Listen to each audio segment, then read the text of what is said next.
So my parents, their motive of parenting or parenting philosophy was doing a whole hell of a lot better than their parents, which was a very low bar, but they did a really good job of it. For my dad, it was being the dad he never had. And in a lot of ways, I look back at my childhood and I see that I was spoiled in ways that my classmates weren't. My parents were a united front. There was no good cop, bad cop until I became an adult and asked for money.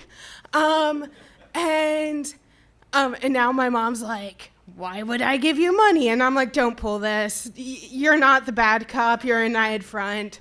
I see right through this.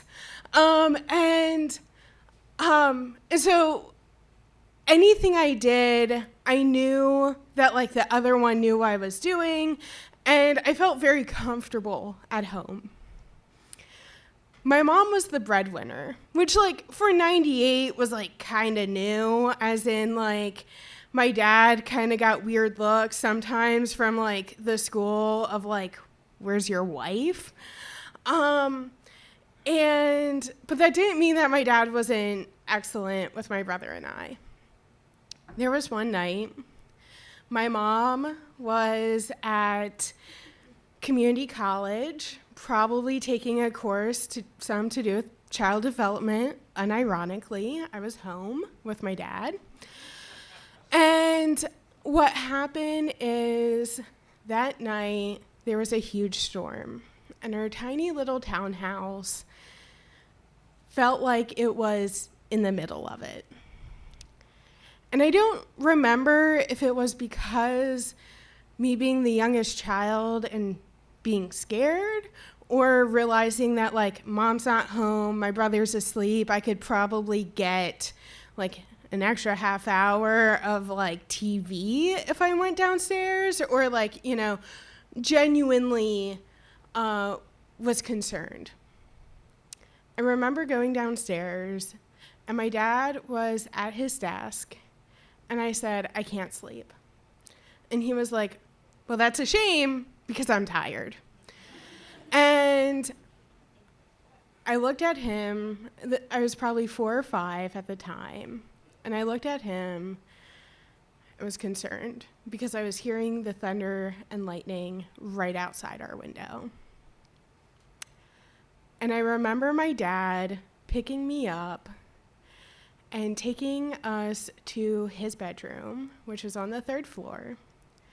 And my parents' bedroom had this wonderful skylight that we used to bask in the sunlight of as kids.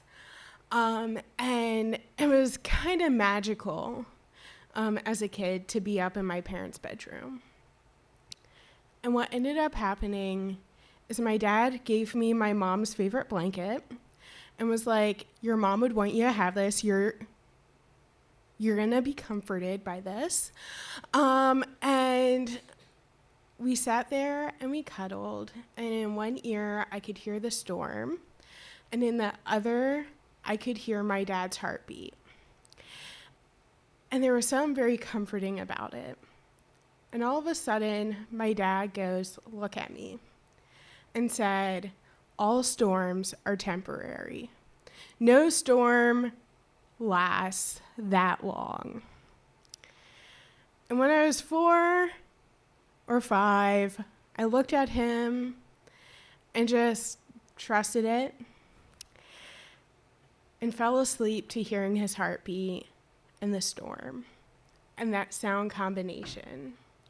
And over the years, as I've gotten older and I was bullied and I was going through hardships myself, heartbreak and loss, I stuck with that.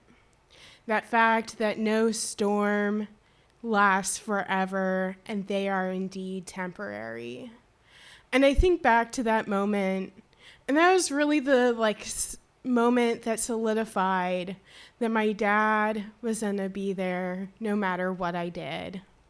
that it didn't matter how much comfort I needed or how much love and affection, he was going to be there.